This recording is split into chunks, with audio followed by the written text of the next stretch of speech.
Good evening and welcome to this press conference following the European Council. The meeting finished a few minutes ago and I'm very glad to welcome our three speakers. The President of the European Council, Antonio Costa, the President of the European Commission, Ursula von der Leyen, and the Prime Minister of Poland, Donald Tusk. Let me immediately pass the floor to President Costa.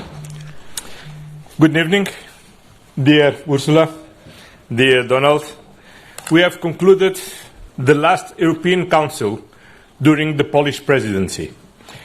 And Donald, it was a true pleasure and honor to share this first full semester in office with you. Thank you very much for your support. And the motto of your presidency was Security Europe. And you have delivered.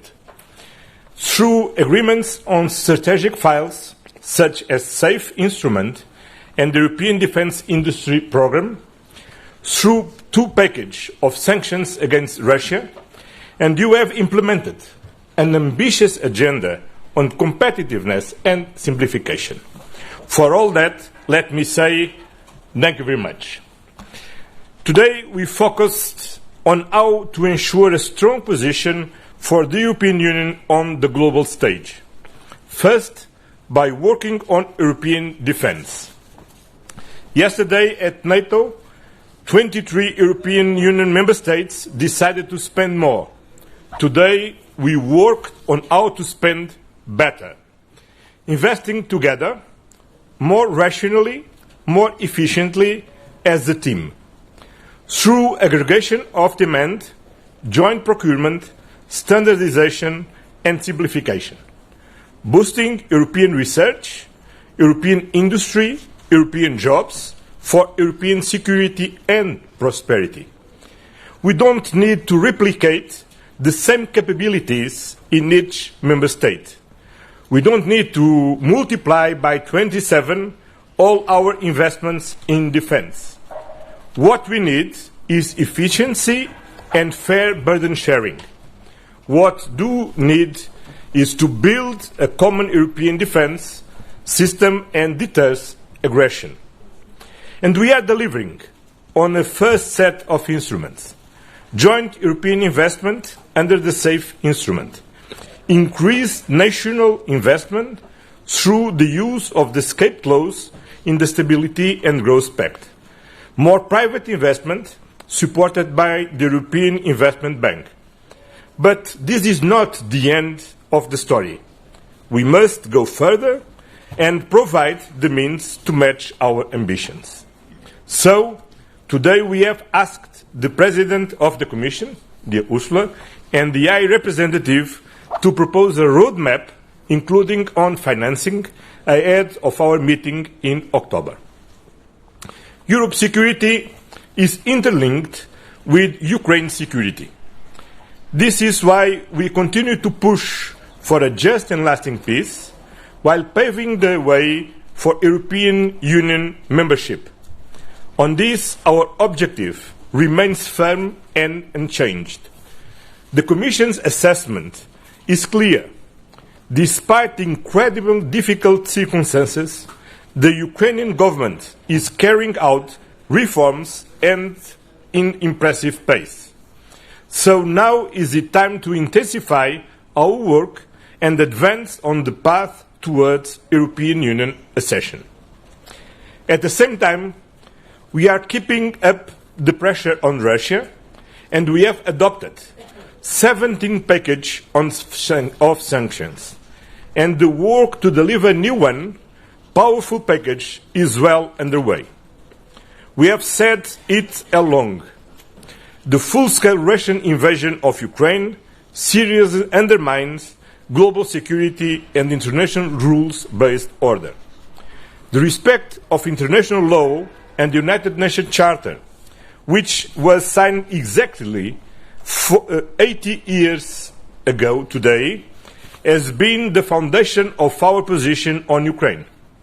And it's also the foundation of our position on the Middle East.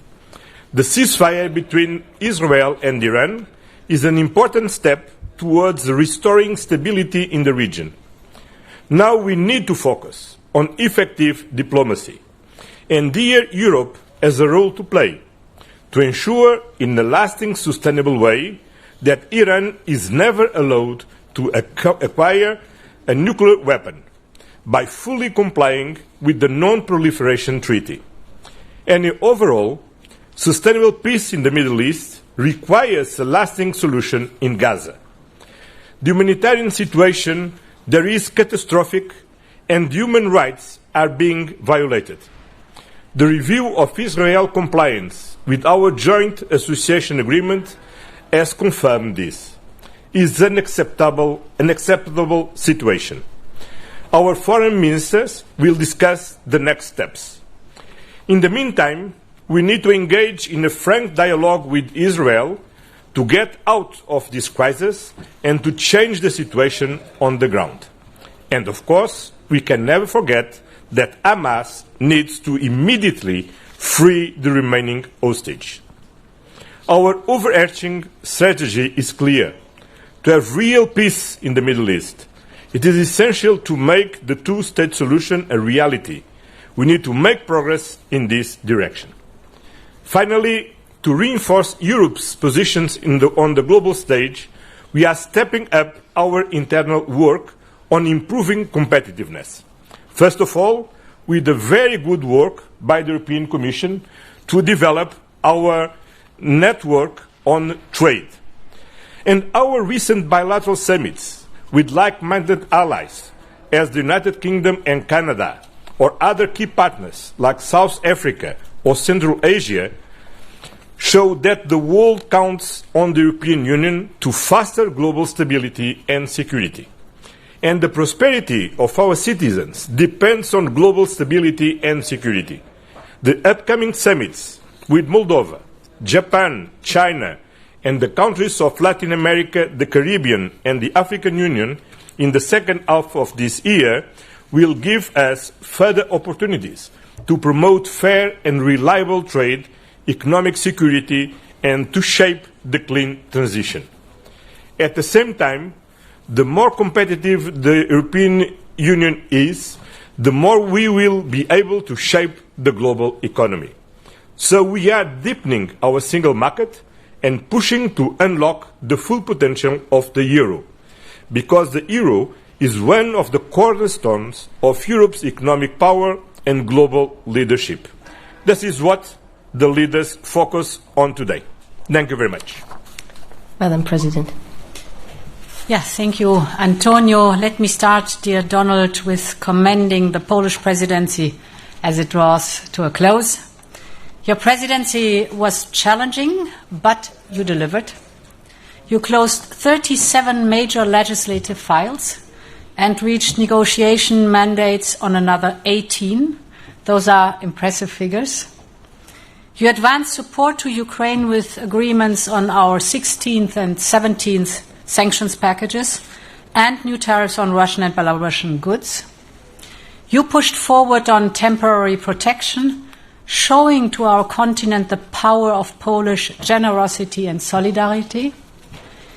You helped fast-track the SAFE regulation and moved forward with the European Defence Industry Programme to make our common home stronger and safer. This was a focused, efficient presidency that laid the groundwork for Denmark as of July. So, Donald, thank you very much for your leadership and for your commitment to Europe today and always. This European Council came at an important time. It follows a series of key international meetings, the G7, the EU-Canada and NATO summits, and it takes place against the backdrop of serious geopolitical and geoeconomic volatility. So it's an important moment to take stock and coordinate our answers. First, we discussed Europe's defence. Together, we have come a long way since our European Council in March. Our Defence Readiness Plan 2030 sets out a roadmap. The Rearm Europe plan lays out the tools to deliver the necessary surge of investment. 16 member states have requested the activation of the National Escape Clause. And this will allow them a substantial increase of defense expenditure without triggering the excessive deficit procedure. And under your presidency, Donald, we agreed in no time to the SAFE regulation. 71 days. It's a record. It's fantastic. 10 member states have already signaled their intention to take up loans under SAFE, and I expect more to join. But it is not just about how much we are spending, but how we are spending. We're building a genuine EU-wide market for defense equipment with scale, with interoperability and efficiency at its core. This starts with removing the barriers and introducing simplification procedures. We have our Defence Readiness Omnibus proposal. It will enable fast-track permitting for defence industry, environmental derogations, and simplified state aid rules. Now we urgently need an agreement on this omnibus. Finally, we invest in Ukraine. SAFE loans will also allow procuring together with Ukraine and from Ukraine's defence industry. The stronger Ukraine becomes, the more it can defend itself against Russia's aggression, the better it is for all of us. And beyond our borders, we're building security and defence partnerships to achieve strategic depth.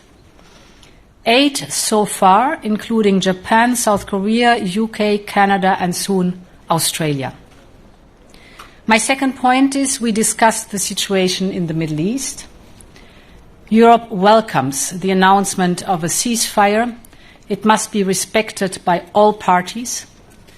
Restoring stability in the region depends on it, and it depends as well as on Iran's readiness to return to a serious and credible diplomatic process. As you said, Iran must never obtain a nuclear bomb.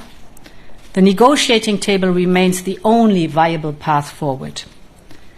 At the same time, we cannot lose sight of the humanitarian situation in Gaza, which remains abhorrent and unbearable.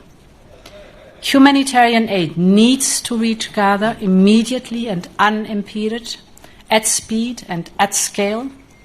Europe will keep on calling for a sustainable ceasefire and the release of hostages, leading to a permanent end of hostilities. Third, we discussed Ukraine. President Zelensky joined us per video conference. We agreed to maintain our financial support to Ukraine on all fronts, military, economically, and politically. Militarily, we recently allocated 1 billion euros to Ukraine's defense industry through the windfall profits from the frozen Russian assets. We are on track to reach the target of 2 million rounds of artillery for Ukraine in 2025. And we are ready to front-load the remaining 11 billion of the G7 loans because we know how important it is now for Ukraine to ask for this money. Politically, we must keep up the pressure on Russia to engage in serious talks, starting with a real ceasefire, and therefore our 18th sanctions package aims to do that. We should be in a position to have an agreed package soon. At the same time, we are also accompanying Ukraine on its EU path. Under relentless fire, Ukraine is passing reform after reform. It's impressive. And this is why the Commission defends the opening of the first cluster of negotiation. Ukraine has delivered. Now we must too, because the accession process is based on merit, and Ukraine merits moving forward. Our last session on geoeconomics and competitiveness. I'm almost done. I briefed leaders on the current state of play in our trade talks with the United States. President Trump and I had a good discussion at the G7 summit in Canada. Back then, we agreed to speed up the work with a clear goal, an agreement before the 9th of July. Today, we received the latest US document for further negotiations. We are assessing it as we speak right now. So our message today is clear. We are ready for a deal. At the same time, we are preparing for the possibility that no satisfactory agreement is reached. This is why we consulted on a rebalancing list, and we will defend the European interest as needed. In short, all options remain on the table. To conclude, we had a productive summit at a decisive time, and the path onwards is clear. Thank you very much. Thank you. Panie Premierze. Dziękuję bardzo. Dziękuję za słowa uznania pod adresem polskiej prezydencji. Dziękuję wszystkim z mojej drużyny, którzy ciężko pracowali przez te długie miesiące, bardzo wymagające miesiące. Polska przejęła prezydencję w czasie wyjątkowo trudnym. A mimo to postanowiliśmy wspólnie z naszymi partnerami, że te 6 miesięcy polskiej prezydencji będą znakiem poważnego przełomu i przebudzenia Europy. I nie przesadzę, kiedy powiem, że Europa się przebudziła. I Europa dzisiaj, i to jest wyraźne w każdym aspekcie, jest gotowa do bardzo poważnego przełomu. Unia Europejska w tych trudnych czasach staje się wspólnotą, która będzie cechowała się nie idealizmem, chociaż ideały pozostają w mocy, nie iluzjami, nie pustymi nadziejami na lepszy świat, tylko Unia Europejska staje się świadomym, globalnym graczem w czasach wojen, niepokoju, konfliktów handlowych, konfliktów, wojny tuż koło naszej granicy. Nasze motto to była Europa bezpieczna i Europa prosta. Prosta, zrozumiała dla ludzi, przyjazna dla ludzi, dla obywateli, dla przedsiębiorców. I chcę, dziękując za Wasze słowa uznania, powiedzieć, że traktujemy te 6 miesięcy jako bardzo udany, ale początek. Myśmy zaczęli tak naprawdę korygować ten paradygmat europejski i nasza robota będzie miała naprawdę sens, jeśli kolejne miesiące i kolejne lata będą kontynuacją tej odważnej i dość zasadniczej zmiany. Bezpieczeństwo Europy, wiadomo dlaczego, rzecz najważniejsza. Bardzo się cieszę, że nie tylko prezydencja była polska, ale także te ostatnie 2 dni, a więc finał tej prezydencji też był bardzo polski.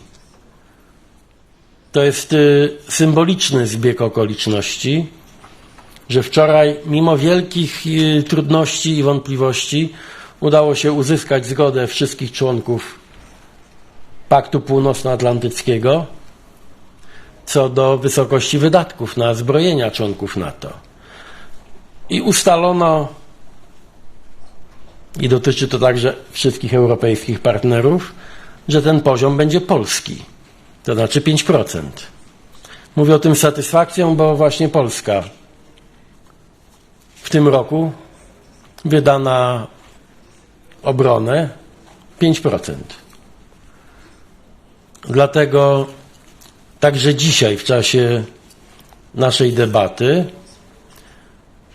chyba dość, mam nadzieję, dość przekonująco tłumaczyłem naszym koleżankom i kolegom, którzy obawiali się, że te 5% na obronę to jest coś bardzo trudnego albo wręcz niemożliwego do osiągnięcia, że to jest możliwe. To jest trudne, ale to jest możliwe i to jest potrzebne.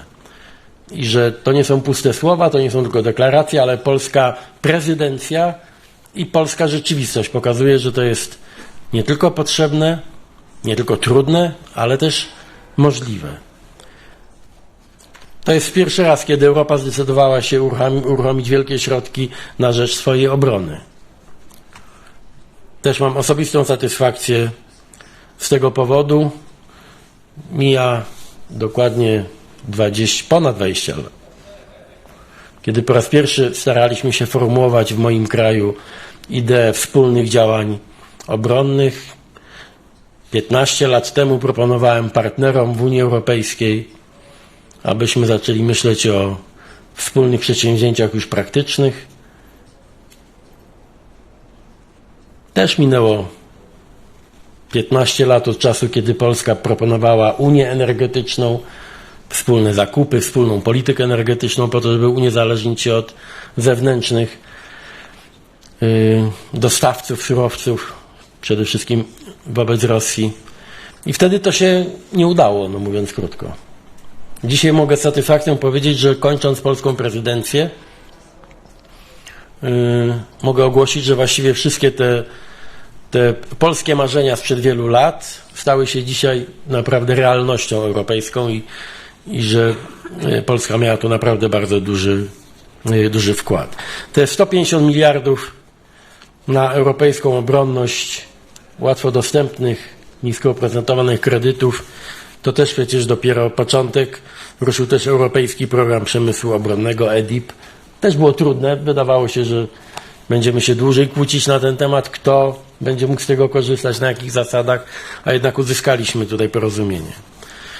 Zmieniło się także myślenie o migracji. To nie było bezpośrednio zadanie polskiej prezydencji, ale dokładnie w czasie naszej prezydencji proponowaliśmy także twarde i zdroworozsądkowe rozwiązania. A więc przede wszystkim nastawienie się na ochronę granic zewnętrznych Unii Europejskiej. Będziemy dalej nad tym pracować. My podjęliśmy takie twarde decyzje u siebie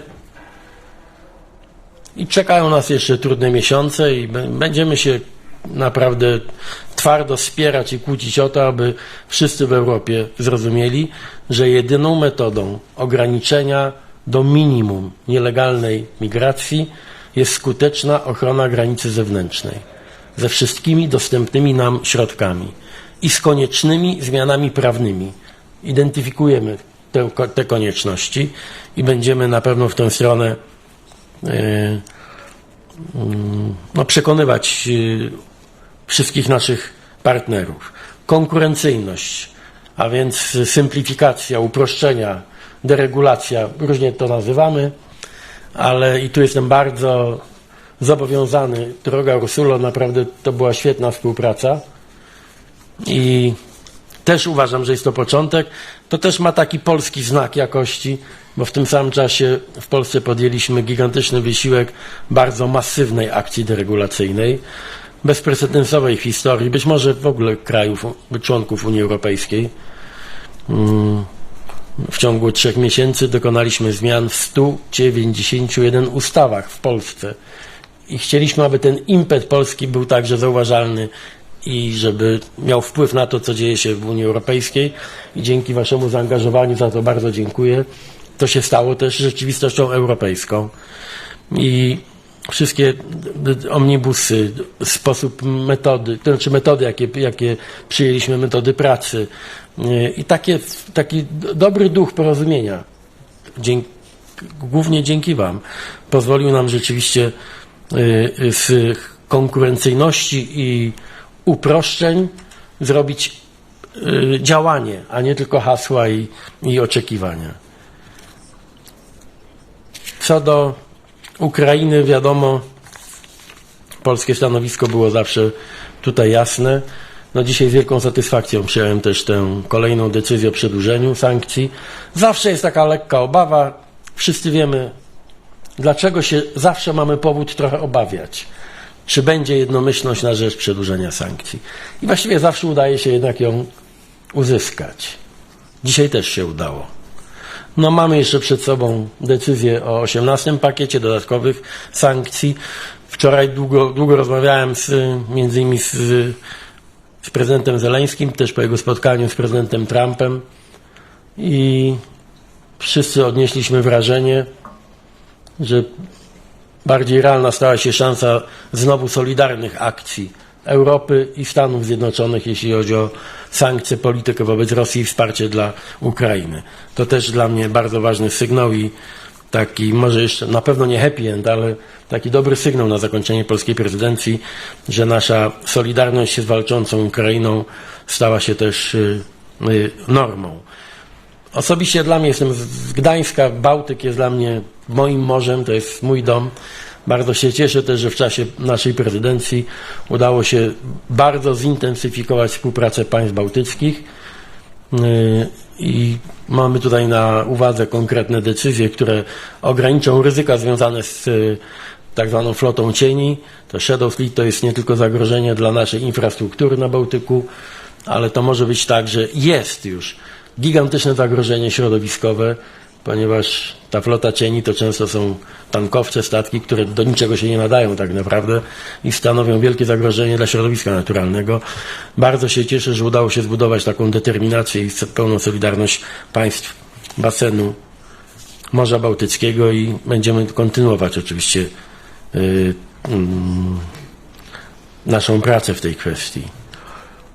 No można by pewnie godzinami mówić o tym, co się udało przez te 6 miesięcy. Można by też pewnie przez niezłą godzinę mówić, co nie wyszło. Na tym zakończę. Jestem też bardzo zadowolony z tego, że duńska prezydencja jest zdeterminowana. Enough is enough, you know, it's midnight. Midnight is over.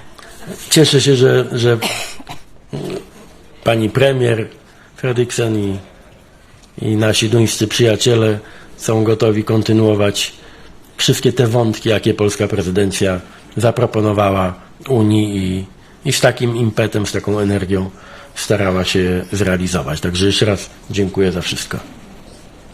To my dziękujemy. I'll open the floor. Maria. Thank you so much, Maria. Today, Grand Continent. President von der Leyen, yesterday you said something that many had been hoping you would, and that is the Pride in Budapest should go ahead, and it should go ahead without any fear, any intimidation.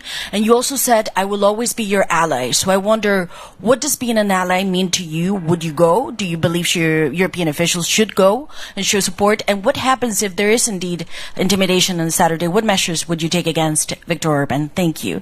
And then question for President Costa. Today in the conclusions, Article 2 was mentioned. That is important. It is significant. But we're seeing there's real difficulties among member states when it comes to taking action on Israel. I wonder whether you're disappointed and how would you do it differently. And for President, just very quickly, Prime Minister Tusk, yesterday there was a lot of debate about whether or not Donald Trump is the daddy of NATO. Did you feel you were the daddy of this presidency?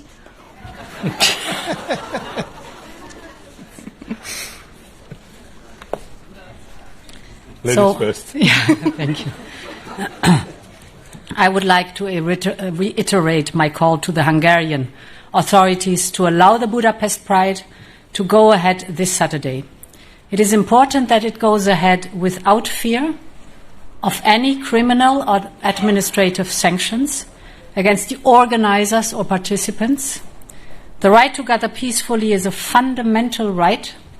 It must be upheld in all member states. So to criminalize the organization of the Pride or to impose fines on participants would go against everything we believe as a European Union. Our union is one of equality and non-discrimination. These are our core values enshrined in our treaties, and they must be respected at all times across the European Union. On Israel, as you know, Israel is a friend, but with friends we need to be frank and open and clear.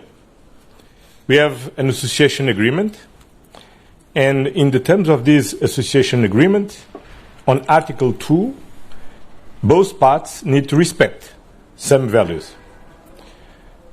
Nobody can ignore what we watch on TV and what we read in the press.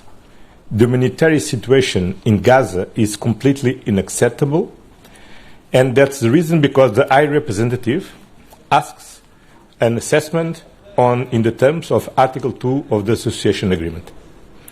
The report is very clear. They are a systematic violation by Israel of human rights in Gaza.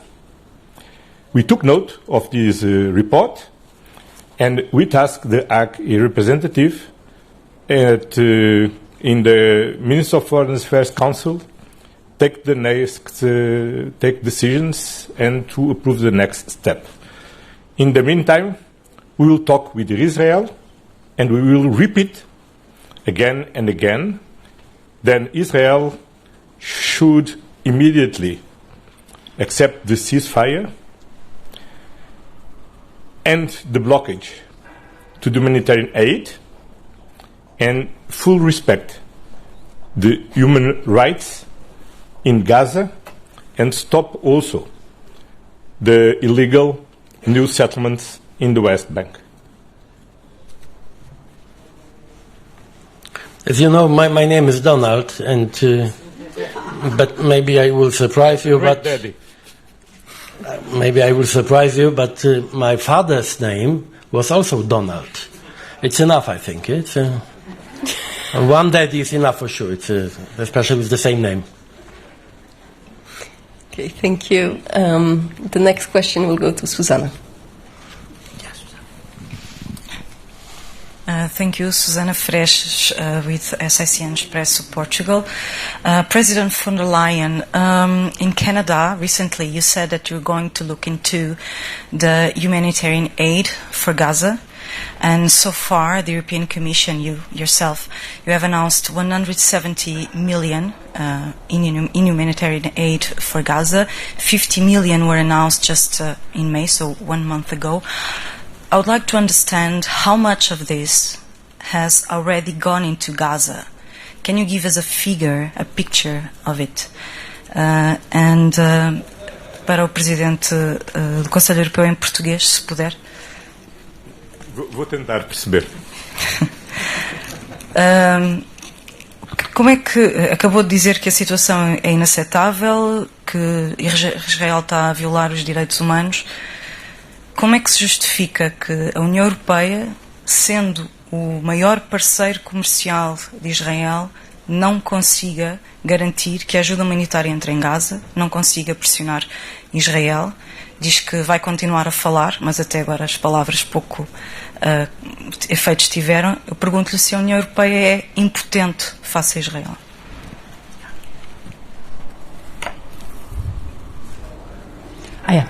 So I cannot give you the exact figure. I can ask the services. Perhaps tomorrow we have this figure, but I don't know it from the top of my head. What I know is that the European Union is the largest provider of humanitarian aid to Gaza. We are the largest provider of support to UNRWA, and we are the largest provider of the support of the Palestinian Authority. So this is what I can tell you, but we will check whether we have a figure. So we all know that humanitarian aid is not going into Gaza. I cannot give you the figure that you asked for, but it is clear that from all the reports and all the pictures that we have, humanitarian aid is not going sufficiently into Gaza, way not sufficiently. Bom, a evolução... Okay, I will answer also in Portuguese, the Portuguese question. A evolução da posição da União Europeia demonstra bem o que tem sido a evolução desta situação. A seguir ao ataque terrorista do Hamas em 8 de outubro, fomos unânimes a condenar imediatamente o ataque e a reconhecer unanimemente o direito de Israel à legítima defesa, incluindo fora do seu próprio território. E durante muitos meses mantivemos este apoio à ação de Israel. Há um momento a partir do qual a situação mudou. Durante algum tempo, tendo a situação mudado, não foi possível a 27 termos um entendimento e uma posição comum sobre o que estava a acontecer em Gaza. Como sabemos, somos uma união plural, onde há diferentes políticas nacionais e diferentes visões nacionais. E devemos respeitá-lo. porque a riqueza da nossa União resulta precisamente dessa diversidade. O que foi acontecendo ao longo dos meses é que se foi tornando cada vez mais insuportável aquilo que todos víamos. E da situação em que não era possível tomar a decisão a 27, passamos à situação em que era possível tomar uma decisão a 27. E a decisão que foi tomada a 27 foi, nos termos do artigo 2º do Acordo de Associação, a alta representante devia apresentar um relatório sobre qual era a situação do respeito pelos direitos humanos em Gaza. E esse facto é muito importante, porque pela primeira vez os 27 decidiram agir e agir nos termos do artigo 2º do Acordo de Associação. Segundo momento importante, o relatório foi feito com dados objetivos por peritos internacionais. E o relatório é muito claro nas suas conclusões. E perante esse relatório, a União não pode ficar impassível. E, portanto, o relatório foi-nos hoje apresentado e aquilo que segue é que, naturalmente, na próxima reunião de ministros dos negócios estrangeiros, o Conselho vai ter que tomar decisões sobre o que fazer. Entretanto, não devemos estar impávidos e devemos dialogar com Israel e confrontar Israel com os dados objetivos do relatório e procurar que Israel faça aquilo que tem que fazer. Aceitar o cessar-fogo, permitir a ajuda humanitária chegue à população de Gaza, assegurar que terminam os novos colonatos ilegais na Cisjordânia. Bom, ao mesmo tempo, continuamos, obviamente, a dizer que o Hamas tem que, de forma incondicional, libertar os reféns. Mas, portanto, nós estamos a agir, e estamos a agir nos termos daquilo que é o nosso acordo com Israel. Porque o respeito do direito internacional é respeitar a Carta das Nações Unidas, mas é também respeitar os acordos bilaterais.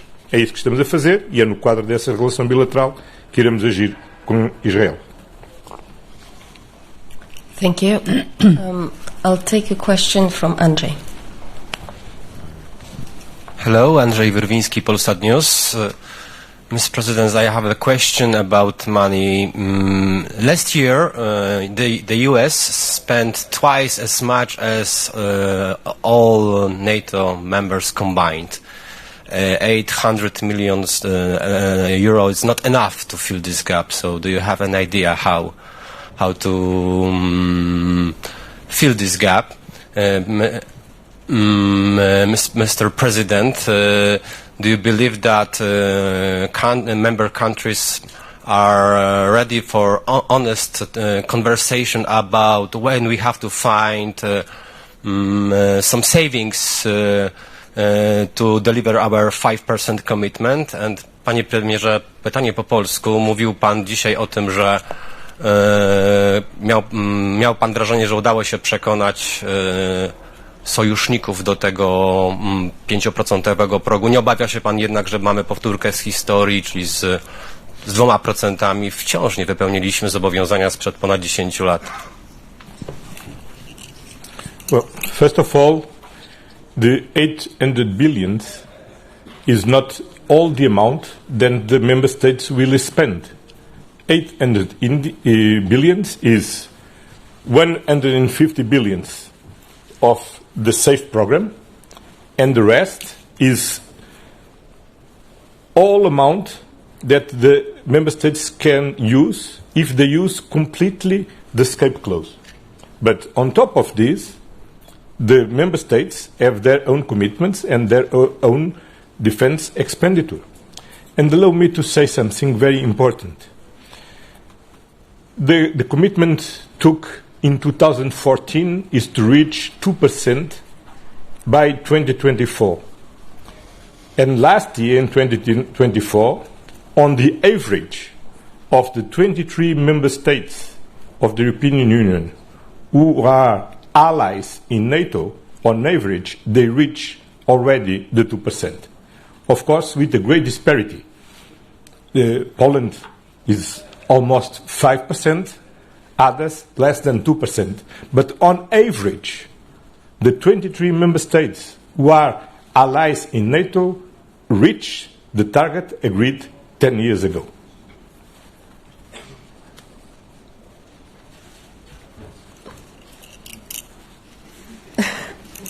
Who next? He asked Mr. President.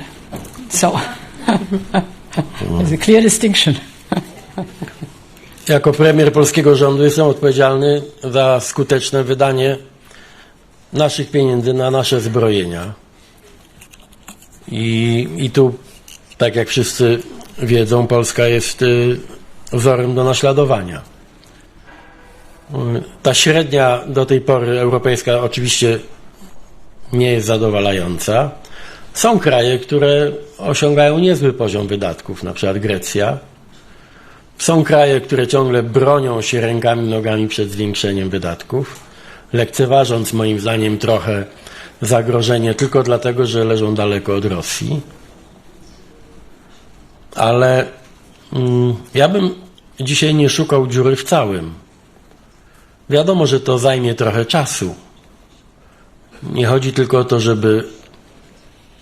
żeby przyjąć na siebie zobowiązanie o tych 5%, a żeby być dokładnym 3,5 plus 1,5 na wydatki około zbrojeniowe i no, część państw mówi, że nie jest przygotowana do wydania tych pieniędzy, bo nie bardzo by nawet wiedziała, na co może wydać. Szczególnie, że w Europie, i to rozumiem, jest ta wielka ochota, aby wydawać europejskie pieniądze na europejską broń, europejskie instalacje, europejskie technologie, tak żeby te pieniądze nie tylko służyły obronności, ale też żeby wpływały na rozwój gospodarczy Europy.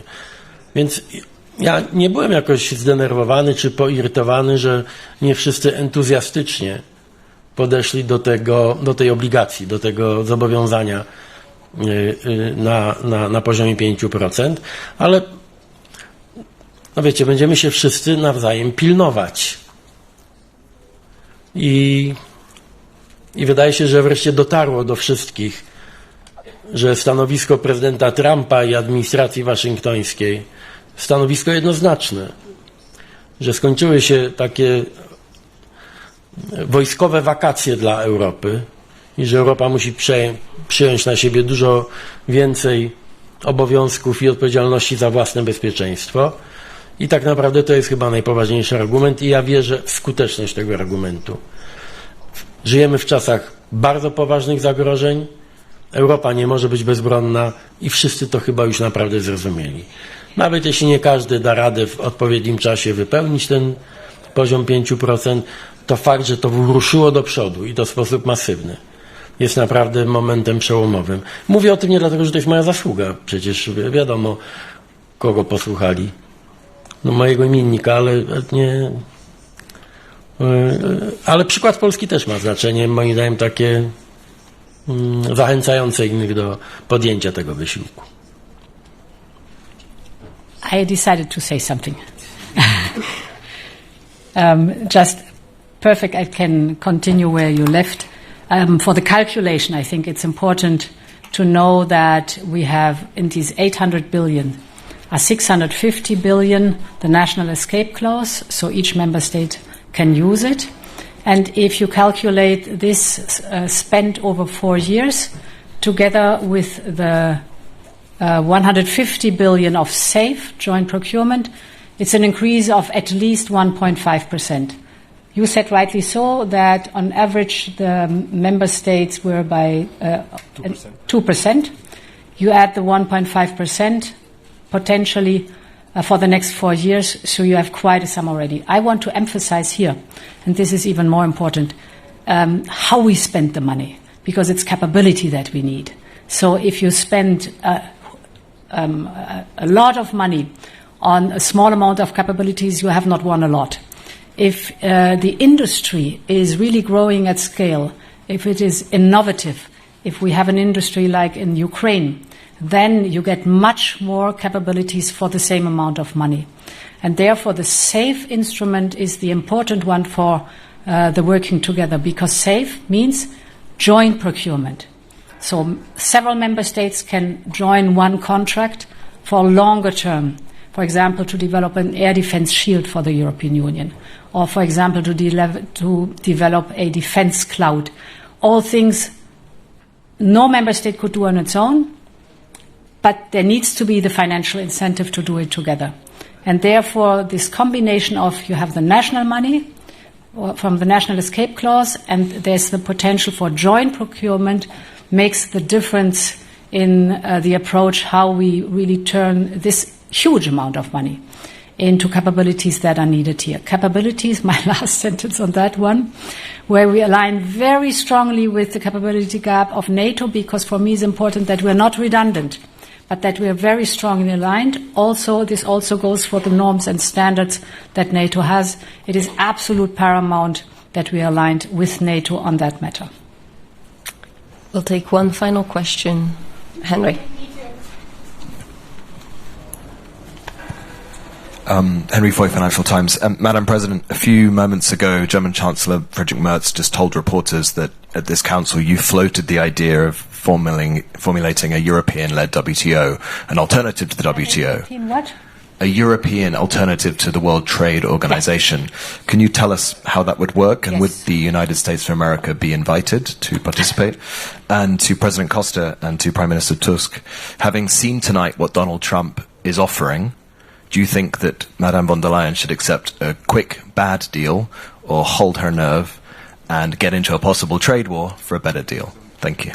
So, I take that part. Yeah. Good luck. We have a good division of labor.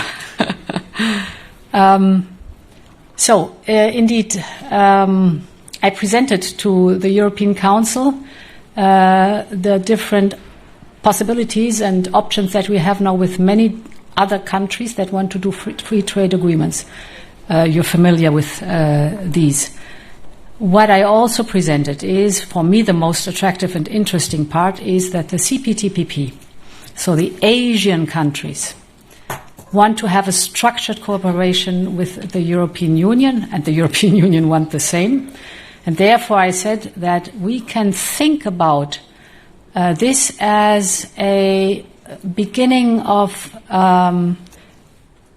redesigning the WTO, of course understanding what should be reformed for the positive in WTO, so not repeating mistakes that might have been done in WTO, but to show to the world that free trade with a large number of countries is possible on a rules-based foundation.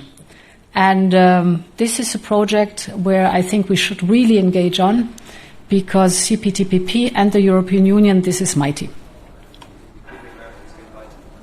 So first of all, it's the European Union that has to manage that with CPTPP. As far as I understand, the Americans left at a certain point the CPTPP. Well, about the concrete proposal, as Madam President said, is under a session in the European Commission. Then we cannot, of course, comment this concrete proposal. But what I can say is, look, an agreement is always better than a conflict, and zero tariffs is always better than one tariff. And uncertainty is the worst thing for our economy, and we need to to give certainty to our investors, to our workers, to our companies, as soon as possible. And we all agreed, I think, that we should be as a